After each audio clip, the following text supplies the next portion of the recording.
உப்பு மாங்காவை நல்லா கழுவி இவ்வளோ பெரிய பெரிய சைஸுக்கு கட் பண்ணி ஈரம் போக, கழுவின ஈரம் போக காய வைக்கணும். இப்போ நான் இதில் உப்பு போடலை. ஈரம் போன பிறகு தான் நம்ம உப்பு சேர்க்கணும். உப்பு இல்லாமல் காய வச்சுருக்கேன்.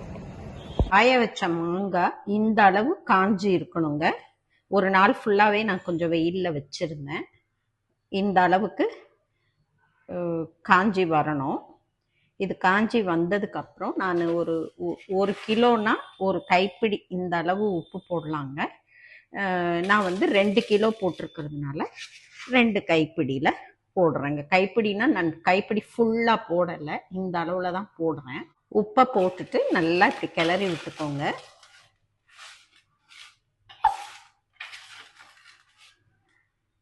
உப்பு போட்டு கிளறின இந்த மாங்காயை இதை நம்ம இந்த மாதிரி ஒரு பிளாஸ்டிக் கண்டெய்னரில் கூட வைக்கலாம்.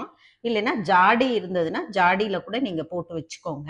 நான் இப்போ இந்த பிளாஸ்டிக் கண்டெய்னரில் தான் போட்டு வைக்க போகிறேங்க. உப்பு போட்டு மிக்ஸ் பண்ண அந்த மாங்காயை நான் இந்த கண்டெய்னரில் சேர்த்துட்டேங்க. இப்படி நல்லா இப்படி குலுக்கி விட்டுட்டு இப்படி வச்சிடணுங்க. நல்லா குலுக்கி விடணும்.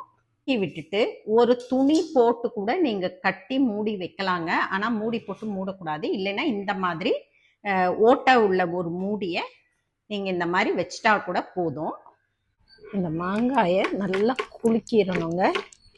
ஒரு நைட் ஃபுல்லா ஊறி இருக்கு. இப்ப இதை குலுக்கிட்டு இதை எடுத்து இந்த தட்டுல காய போடணுங்க. இது மாதிரி தட்டுல போட்டு நல்லா வெயில்ல காய வச்சு எடுக்கணுங்க.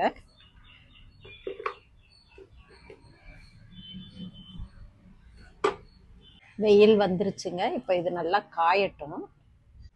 நம்ம நல்லா நேற்று வெயில்ல காய வச்சு எடுத்து உப்புல போட்டதுனால இந்த நீர் உப்பு தண்ணி இதுல இல்ல பாருங்க. சுத்தமா எல்லா உப்பும் இந்த மாங்காயில சேர்ந்துருச்சுங்க. உப்புல ஊற வச்ச மாங்காய் இப்ப இது 2வது நாளா காஞ்சிருக்குங்க. இந்த மாதிரி இந்த பச்சை கலரு இந்த கலர்ல மாறிடும்.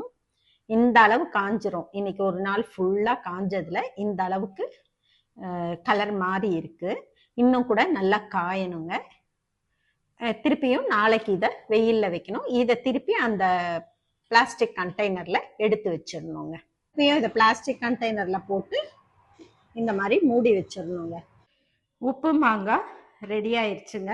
இந்த அளவு காஞ்சா போதும். நான் எடுத்து வச்சுட்டேன். நீங்க வத்தலா வேணும்னா சுருளவும் காய வச்சு எடுத்து வச்சுக்கலாம். ஆனா எனக்கு அப்படி வேண்டாம். இந்த அளவு காஞ்சிச்சுன்னா எடுத்தா போதும்னு எடுத்துட்டேன்.